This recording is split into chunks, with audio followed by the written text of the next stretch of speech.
Yo,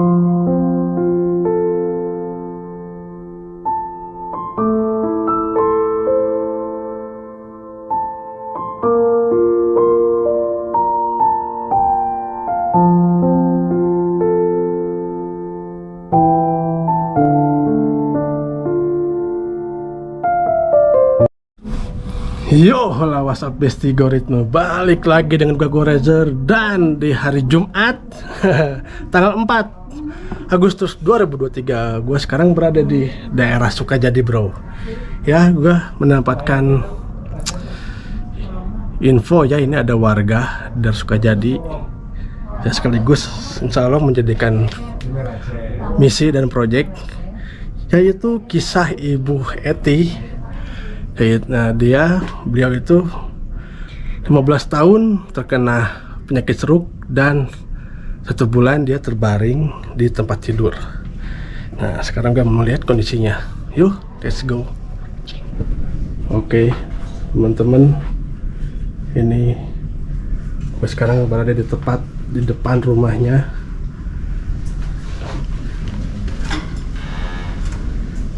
Ibu Pidah. Ibu Pidah.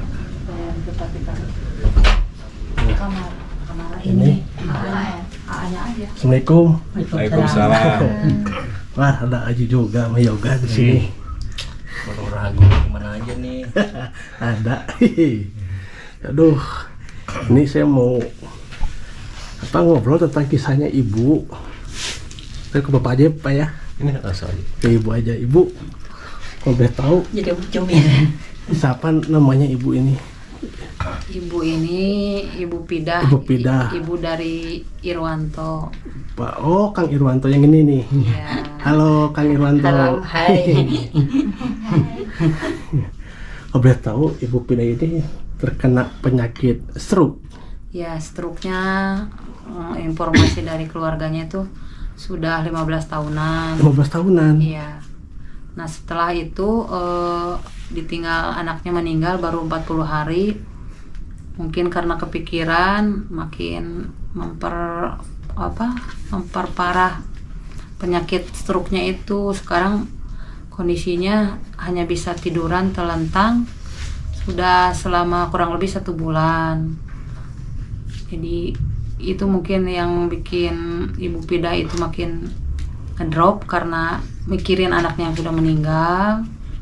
Jadi nafsu makan berkurang, tidur malam juga jarang tidur, kadang-kadang ya melek sampai pagi gitu. Jarang tidur. Ya, akhirnya fisiknya ya ngedrop gitu. Tinggal ya bisa dilihat mungkin itu kondisi fisiknya seperti apa. Kalau terbaringnya udah 1 bulan. Iya, kurang lebih 1 bulanan. Dulu masih bisa duduk gitu. Ngobrol Masih bisa dulu, cuman mungkin karena stroke itu kan jadi agak kaku gitu. Kaku. Nah, sekarang mah sama sekali nggak bisa. Gitu. Jadi kalau Ibu Pidah kalau mau minta makan itu anaknya yang ngerti di jadwal gitu. Oh, di jadwal. Iya, pagi-pagi, siang, misalkan sore. Kalau mau buang air Ya anaknya juga yang ngurusin. Yang ngurusin enggak kan ini, misalkan kan ada tanda isyarat kali ya kan. Iya, jadi dilihat waktunya harus diganti. Dibersihin, dilap gitu, mandinya diseka. Tapi sebelumnya pernah dirawat nggak ibu kayak di rumah sakit kayak gitu? Pernah Dulu katanya pernah dirawat di rumah sakit Hasan Sadikin 2 kali ya. 2 kali. Nah, sekarang setelah makin ngedrop nggak mau lagi dirawat, mungkin ada trauma tersendiri gitu. Waktu dirawat di rumah sakit itu mungkin kondisinya sangat kasihan, nggak tega lihatnya, kayak yang nahan sakit gitu. Ya pasti. Sekarang itu bagian punggung udah ada yang iritasi akibat tidur telentang terus. Bagian punggung? Iya, bagian punggungnya udah ada yang lecet-lecet.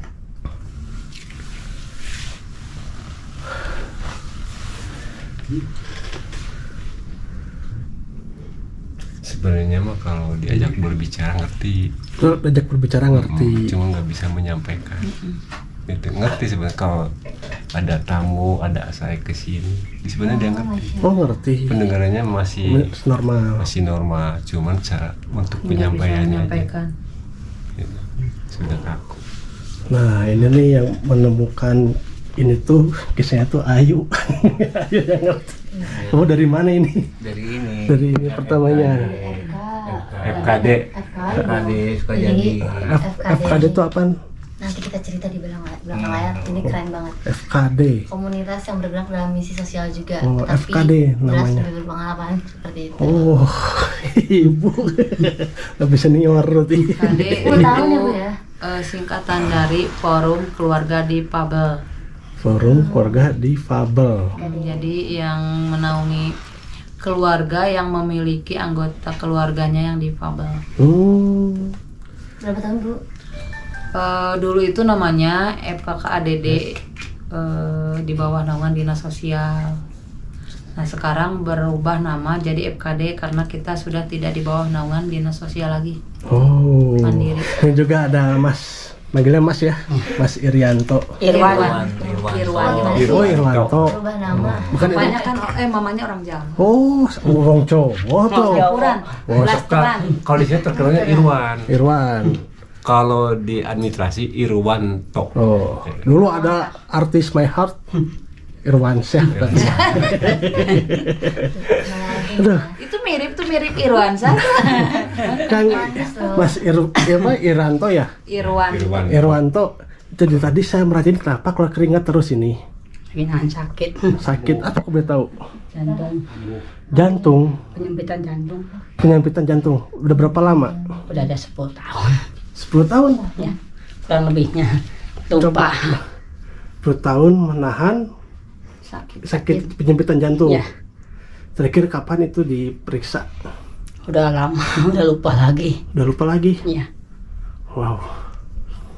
Obat lancar? alhamdulillah lancar. Selain jantung apa lagi? Ya gini nih, Darah tinggi. Darah tinggi. Samurat. Ya dari saya mah satu sih jaga pola makan, jaga pola makan. Obat Terus masih ada obat. dia masih ada. yang Nggak beli di warungan obatnya. Enggak di resep apa di apotek cuman resepnya diulang. pertama jaga pola makan, Iya. kedua pikiran. Nah, yang paling parah itu penyakit sebenarnya dari pikiran. Pola makan nggak tertutup, tapi pola pikiran, banyak pikiran pasti terjadilah. Yang penting mah jaga kesehatan, Mas ya. Ya, Jaga kesehatan. Teman-teman, ini di depan saya ini sudah ada Mas apa? Hendi. Mas Hendi, kakaknya dari Mas Irwanto. Ini aku boleh tahu nih Mas. Mas, berarti tiap hari nemenin sang mama. Kadang-kadang kan gantian Sama sama Irwanto. Sama Irwanto gantian. Aku boleh tahu Mas apa Mas Hendi ya? Ya, Usia berapa Mas sekarang? 45. 45. Usia 45 masih fokus merawat sang ibu terkena penyakit stroke ya selama 15 tahun berarti. 15. Berbaring di tempat tidur selama 1 bulan. 1 bulan berarti. Nah, saya mau tahu Mas, awal-awalnya sang mama terkena penyakit stroke tuh Awalnya ketabrak motor Hah? ketabrak motor. Ketabrak motor di daerah. Sukamaju di depan waktu jualan. Emang dulu bulan apa mama? Jualan gorengan. Oh, jadi gorengan. Awal jualan gorengan malam jam 7 lah. Ketabrak motor. Tabrak motor. Tapi ini juga kadang Nah, sesudah ketabrak motor, apakah langsung ketahuan situ ada penyakit stroke-nya? Langsung dibawa ke rumah sakit kan? Langsung dibawa ke rumah sakit. Langsung ke rumah sakit. Oh, udah langsung diobatin. Jadi udah langsung ketahuan dari pihak rumah sakitnya bahwa sang ibu terkena Ada stroke. Sama ini kan ada gumpalan darahnya kan. Oh, dari kepala. Amin. Itu di tahun berapa ya, Kang? 2010. biasanya bom. Ya 15 tahun ke belakang lah. 2010. 2010-an loh. 2010 ya. Ini si kakaknya yang itu dulu tuh di sini kamarnya. Berarti kalau Dulu tuh.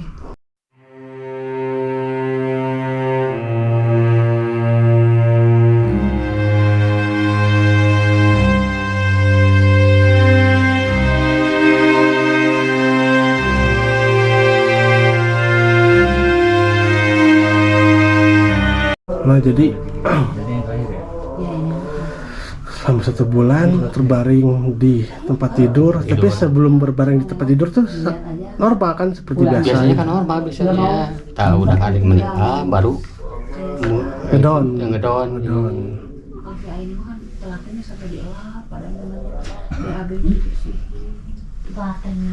Ini di usia berapa mama? Kang? 72. 72. Ya. Udah nggak ada sakit bukan mainnya.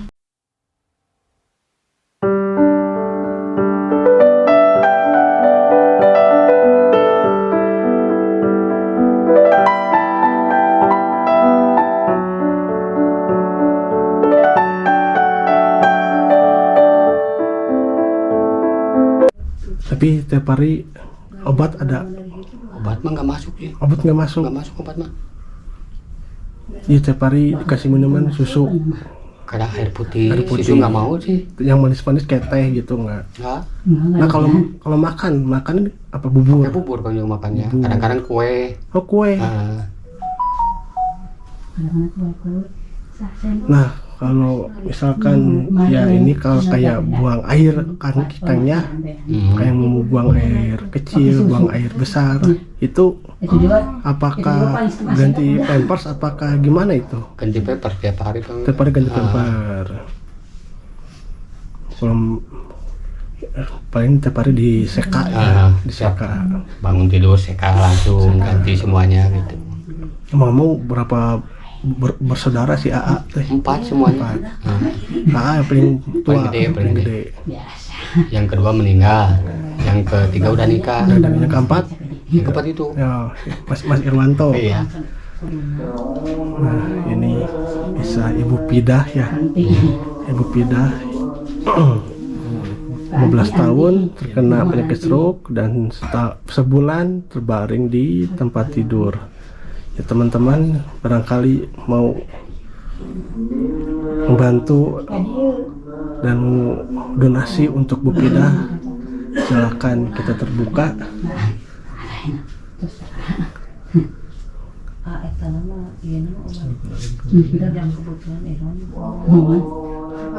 Ini jangan di dia. Kang Hendi di usia 45 tahun dia setiap harinya berbakti kepada sang ibu, menjaga sang ibu, merawat sang ibu.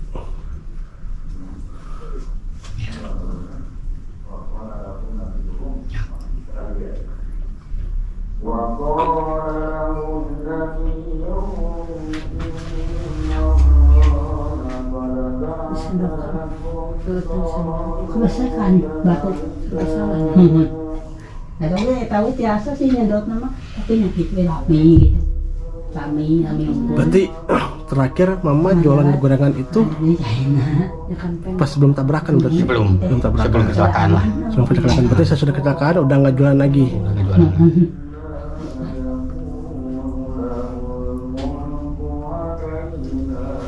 Berarti Kang Hendi tiap harinya kesibukannya merawat sang mama.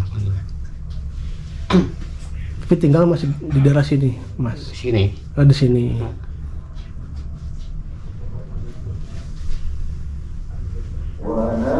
Pastinya sering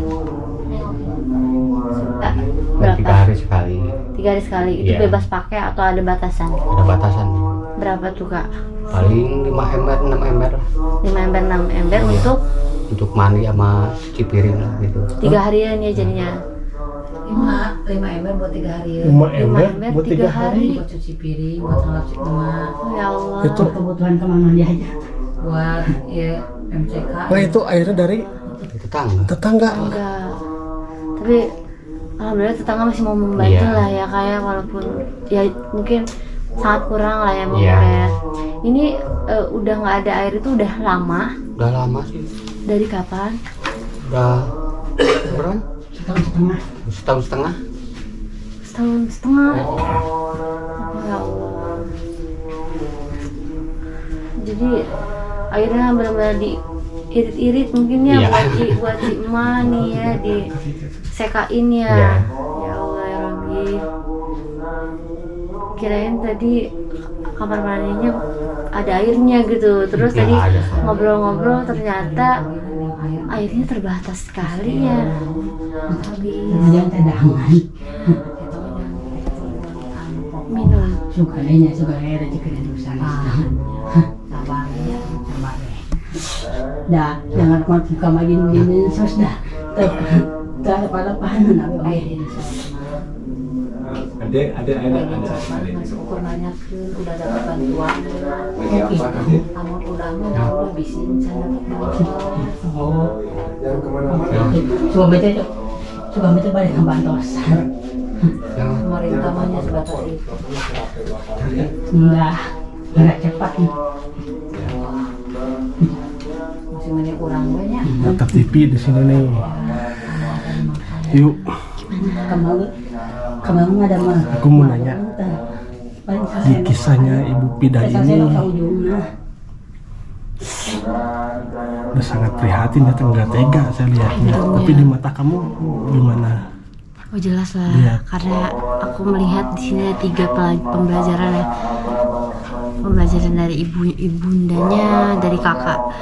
Yang pertama dari Kak Irwanto juga, semua memiliki pembelajaran masing-masing yang bisa kita ambil, dan tentunya kondisinya kalau dibilang tadi memprihatinkan gitu kan, itu jelas karena ibunya sakit ya kan, nggak bisa ngapa-ngapain lagi dengan kondisi fisik yang sekarang tadi yang sudah dilihat. Terus Kak Irwanto juga dengan kondisinya seperti itu gitu kan, sulit juga mungkin ada di posisi Kak Irwanto, sangat sulit, bukan sulit juga, karena mungkin di lubuk hatinya yang paling dalam mungkin ada rasa keinginan ingin membantu. Karena tadi ditanya juga ingin berjualan katanya kan, berarti di dalam lubuk hatinya sebenarnya dia menginginkan membantu.